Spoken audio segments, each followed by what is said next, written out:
Assalamualaikum warahmatullahi wabarakatuh. Kami dari kelompok 9 pengelolaan hama dan penyakit terpadu akan menjelaskan seputar tentang penyakit antraknosa pada cabai.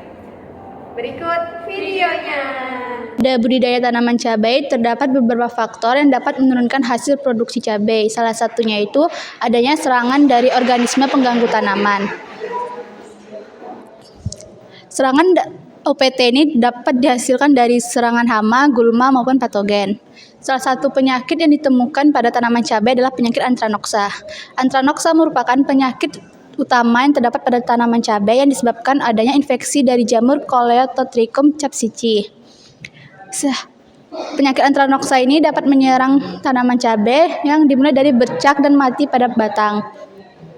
Penyakit antraknosa umumnya berkembang pada buah yang sudah panen, tapi ada juga pada buah yang belum panen.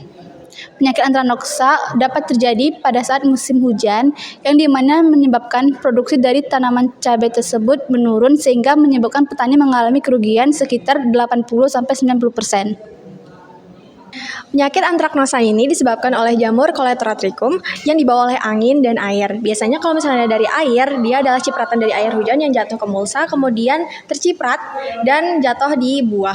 Nah, di buah ini tersendiri gejala awalnya adalah bintik putih yang kemudian akan menghitam, kemudian akan meluas dan di pinggir-pinggirnya di bagian luarnya akan ada warna hitam dan di tengah-tengahnya akan berwarna coklat muda yang sebenarnya adalah acervulus, di mana di dalamnya adalah massa conodia.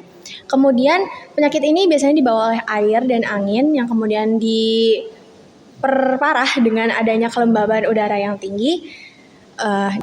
Beberapa faktor yang dapat menyebabkan penyebaran penyakit antraknosa adalah sebagai berikut.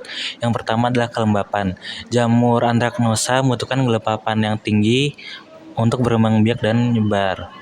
Iklim yang lembab dapat mendukung pertumbuhan penyakit antraknosa. Yang kedua, suhu yang tinggi dan panas dapat mempercepat pertumbuhan jamur antraknosa dan memperluas jangkauan penyakit.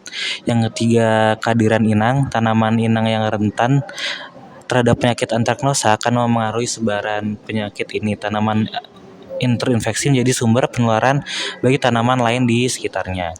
Yang keempat, kepadatan tanaman. Kepadatan tanaman di area yang dapat memengaruhi penyebaran penyakit. Kepadatan tinggi tanaman cenderung mempercepat penyebaran penyakit karena memudahkan kontak antara tanaman yang sehat dan yang terinfeksi. Yang kelima, praktik budaya. Praktik budaya seperti irigasi yang tidak baik, terus varietas tanaman yang rentan dapat mempengaruhi penyebaran penyakit antraknosa. Yang keenam, pergerakan manusia dan peralatan.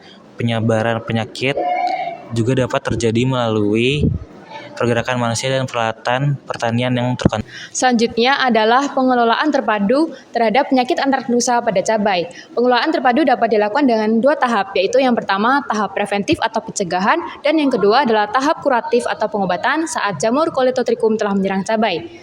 Tahap preventif yang dapat dilakukan pertama yaitu mengaplikasikan penanaman pada cabai dengan sistem tumpang sari, yaitu menanam cabai dan komoditas lain secara bersebelahan. Yang kedua yaitu mengatur jarak tanam pada penanaman cabai saat budidaya.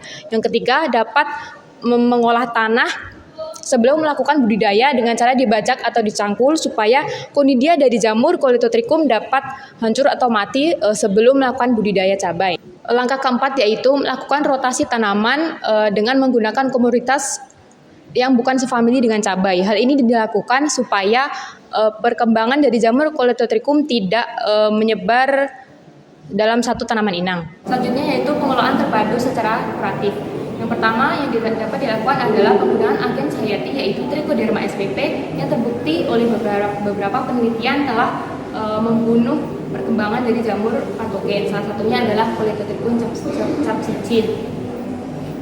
Yang kedua adalah pengendalian menggunakan pestisida nabati dari bahan-bahan alam yang mengandung senyawa aktif seperti bawang putih. Langkah kuratif yang ketiga yaitu pengendalian mekanik, yaitu dengan cara mencabut buah cabai yang terkena gejala kecoklatan atau kehitaman yang terserang oleh jamur Coleotrichum, kemudian dibakar supaya perkembangannya tidak melebar atau meluas ke tanaman yang lain. Selanjutnya pengendalian kuratif yang keempat yaitu dengan cara yaitu alternatif terakhir yang digunakan dengan menggunakan pestisida kimia. Salah satunya menggunakan obat kaisar yang disemprotkan secara 1 sampai 2 kali dalam seminggu. Sekian dari kelompok kami. Apabila ada kekurangan dan kesalahan, kami memohon maaf yang sebesar-besarnya. Wassalamualaikum warahmatullahi wabarakatuh. Jangan lupa like, comment, dan subscribe.